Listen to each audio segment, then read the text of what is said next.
spending time with comedians. I mean, you host an open mic. That's what we're going to make sure we get you out in time to be able to do that. You host an open mic over at the Bremen Cafe. I'm curious, in hosting an open mic, how is it like when a new topical thing happened? Like I had Syed on a long time ago when the submarine happened, and he told me that it was like that week, every open mic, the first 20 open micers had to get their submarine jokes up. Like, how is that being the host of an open mic? What are the differences? Tiring. I imagine, right? Because you're the news story, like a news story hits, and then you're hosting. Do you get to go first? I imagine, at least when you're hosting there. Depending, like I'm co-hosting with Reagan. Yeah. Right. So depends on the week. One week I go first. The other week she goes first. So we always switch off in the middle. Yeah. But most of the time I don't like. Are you topical? I'm not a very topical No. comedian. So usually I don't have anything. I just know that I'm like getting tired very quickly when I hear 17 takes on the same thing and none of them is good. Yeah. And then they're also like heightened levels of annoyance. Because the submarine was one thing, but it's also like, do I really want to watch? And I did some topical jokes, for example, like when the Russia-Ukraine thing happened, but mostly also had mics to just be like, if you can't point at it on a map, shut the fuck up. Yeah. Okay, I don't want to hear anyone's joke if you cannot point it out on a map. Yeah.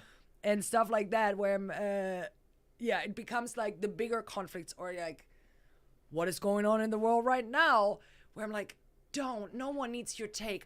I've seen you try to start a rocket from your ass. Yeah. No one needs your hot take on like geopolitical stuff, because sometimes they are really funny. There are some comedians where I look forward to it, even where I know like, oh, this happened and I can't wait to figure out what they wrote about it. Yeah. Like there are these comics that like where I'm excited when they go topical, but then it's an open mic. There are a bunch of people who are maybe not even comics, who are just dudes in the audience who want to talk about this topic and then never talk again. And I'm just like, it's good stuff.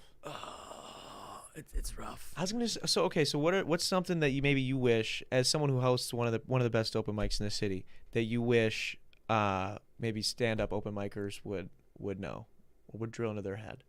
What's something you wish that they would know? I mean, for people that are starting out, maybe it's starting out. It's harder than it looks. Yeah. And being the funniest one in your friend group doesn't mean you're funny. Yeah. Maybe you just have very unfunny friends. Yeah. I don't know.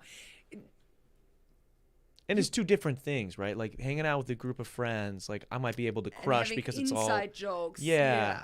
But whereas like I gotta give you context now, take you into a joke and land several punchlines along the way. There's an aspect of writing where you, in it, like just like technical writing, where you gotta understand how to get people on board, how to. My God, what is it with me with flipping the switch today? Flip the switch, have punchlines, have jokes. Like it's not. People just think, oh, I'm going to tell this funny story that crushed at that dinner party 2 days ago. I'm just going to go on stage and it's going to crush the same way. And I'm like, we weren't there. Yeah. We don't know your wife. We don't know why it's funny that she said that. What? Yeah. Yeah. I think it's interesting too, just as a fan of comedy. There's a lot of times where people will do that similar thing. And there probably is a joke there. But if you're not a comedian, or if you haven't taken the time to write, like you just said, like, I don't know why that's funny that your wife did that. But if you had made me understand why and maybe cut some of the fat out and done these other things, now that's a joke, where it's different than just like. I write a lot of stuff as like funny thoughts or stuff that I write down on my phone, but I have so many notes that never made it into jokes just because I'm like, oh, this is funny. Can I figure out how to make this into a joke on stage? No, I cannot. Yeah. This is super funny to me. This is super funny to my friends, but and sometimes a year later I figure it out and it becomes a joke on stage. But like often these things rot away because I'm like, I know this is funny. I just don't know how to. Yeah, musicians get that a ton too. As someone who does music, right? It's like I have a million demos, and if it hasn't come out, it probably won't. In a lot of cases, like it's like you work on a song, and if I get bored of it, or if I'm not in love with it the same way I was when I was starting it, a lot of times, unless you start mashing ideas together and whatnot, that's just going to sit there. It's not going to get finished unless I really, really enjoy it. And I imagine it's probably similar. Hey, thanks for watching there, guy. Click right over here if you want to see that episode in its entirety. Or you can click over here and subscribe to the channel. See all the other fun shit we do here. It's really up to you, guy.